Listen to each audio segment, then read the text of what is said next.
Today, I'm going to build a working Lego PC and then play games on it. Wow. The finished PC is ready for gaming, including a joystick, buttons, and even a screen that will bring these games to life. Since this is a PC, I created a mouse as an alternative to the joystick.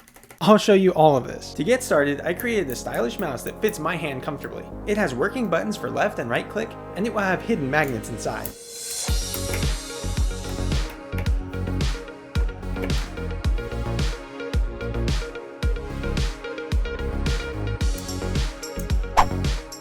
The magnets will allow the location and mouse click information to be sent to a controller in a special way that I'll explain later.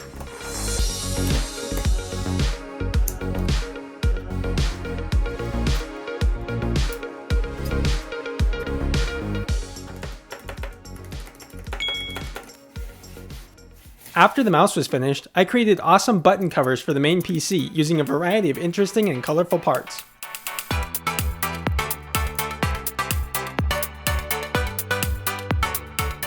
Then I started on the joystick. I considered using this or this as joystick handles, but I really wanted to use a Lego ball like this one. There isn't a great way to attach this ball, but I eventually discovered a way to hold it. I used some yellow Technic axles to make the handle more colorful.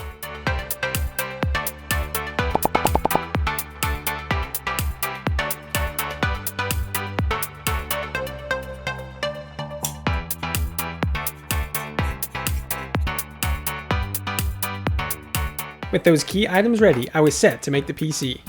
The buttons were quick and easy to make functional.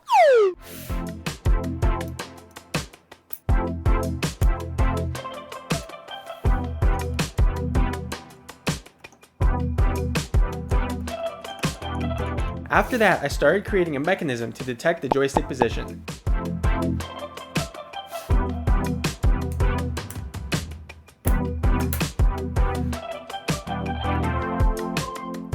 This mechanism uses a special connection similar to Hook's joint, which you'll recognize as being used in universal joints. It will allow both axes of the joystick to be read while keeping the sensor stationary. I built a frame to go around it, and some rubber bands to return the joystick close to the center position when no forces are applied to it. Here's a quick demo of the mechanism.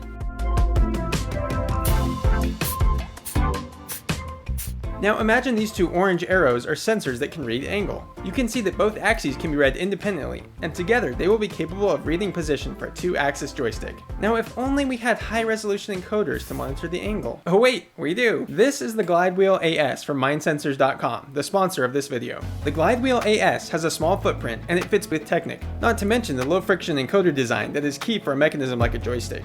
It includes a Lego axle connection, so it was easy to integrate into this design. I attached one for each joystick axis. If you have robotics projects you're working on, definitely check out MindSensors.com for special sensors and devices. With the joystick done, I connected a frame to interface this with the green base plate and added the joystick handle I created earlier.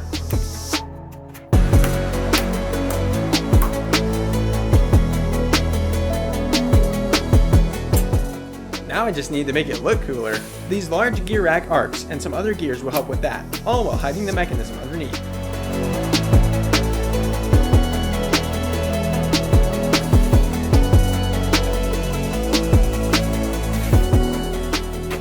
No PC is complete unless it looks sleek, so I continued with my color scheme of blue and yellow and added walls. The purple arch pieces give the whole PC a cooler vibe. I slipped the wires out of the slot I left for them and prepared the controller, an NXT. Wait, why an NXT and not a newer generation? Long story short, there's an open source software called Next Screen I'll be showing you that can pull an NXT much faster than the newest version can for an EV3. This will be key and you'll soon see why. I considered using these hinging plates to interface the PC to the NXT, but decided instead to use these Technic parts that can change angle. I plugged in the cables and finished off the PC by adding a top cover. After adding the button covers, the PC is portable and fully functional, minus the programming for the actual games. The buttons look great and function really well, and the joystick is going to be a blast to play with. The only downside is that the screen is kind of small for playing games on, so I opted to create a much larger screen with a built-in kickstand that will slide right over the NXT. This is pretty revolutionary in its design. These games always had to be played on a small screen. That is, until now. We'll need to use that open source software Next Screen pretty soon. And now we just need to finish off that mouse alternative. With another green base plate, I started creating this special mouse pad that will allow our magnetic mouse to be tracked. There will be two independent axes, each with their own MindSensors Glide Wheel AS to capture mouse position.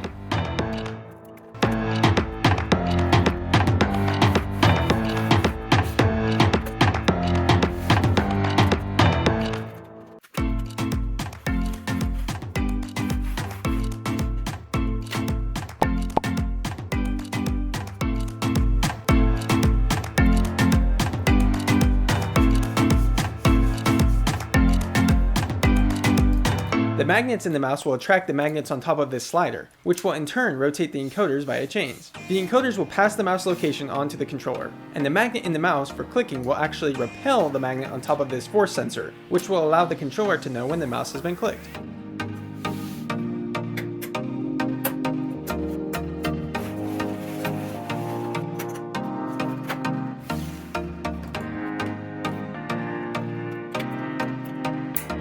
I started putting together a wall to hide the mechanisms, but I figured I'd test the mechanisms first before I finished. I'm glad I did, because sadly there was a major flaw.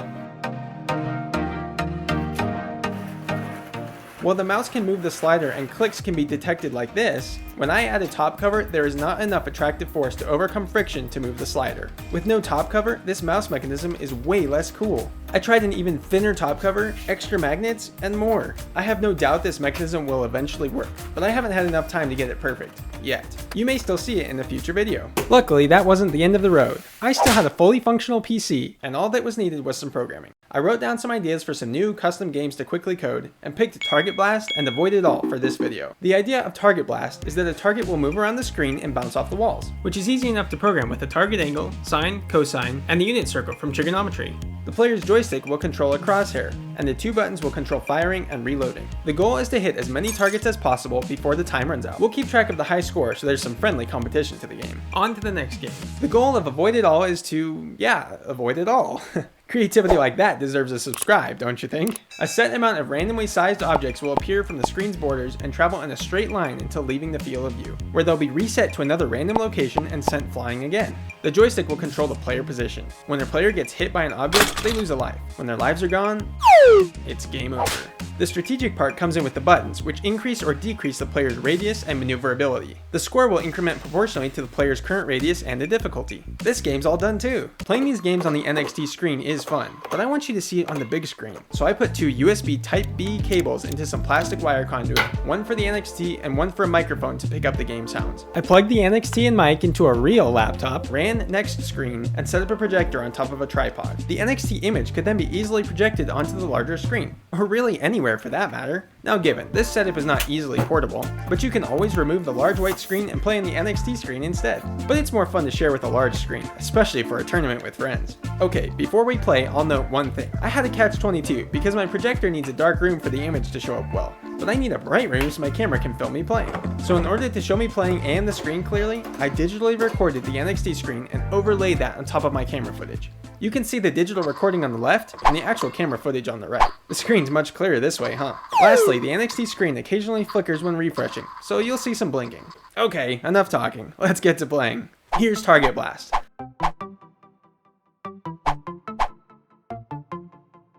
I'll play on medium difficulty to start with, and then try insane mode.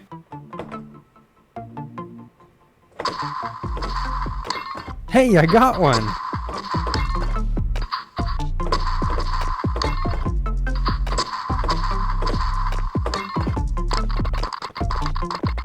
Time's almost up. Maybe I can get one more. Whoa, 3 in a row. Not too bad. Okay, I'm ready for insane mode. At least, I think.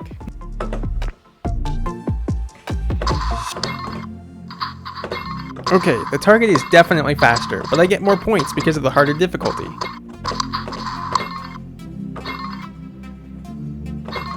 Alright, another 3 in a row.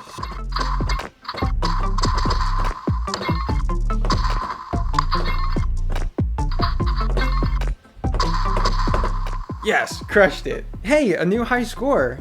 Now here's the game Avoid It All.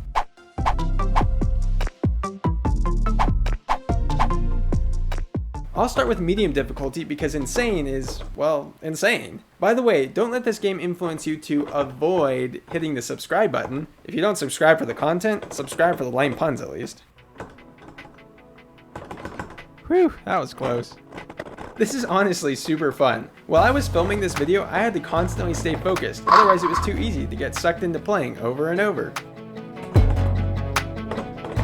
Ah, 2 collisions in a row. Now for insane difficulty. Alright, here we go.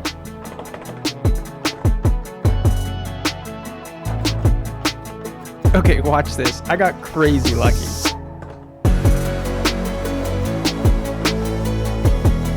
one more time in slow-mo.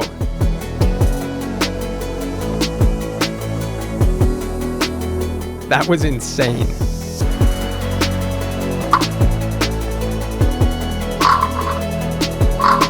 Well, not as good as last time, but definitely a blast to play. The best way you can help me keep making this content is by sharing this video on your social media. Watch one of these other amazing creations too. Leave a comment to let me know which game you liked best, or shoot me a new game idea for this PC. Thanks for watching.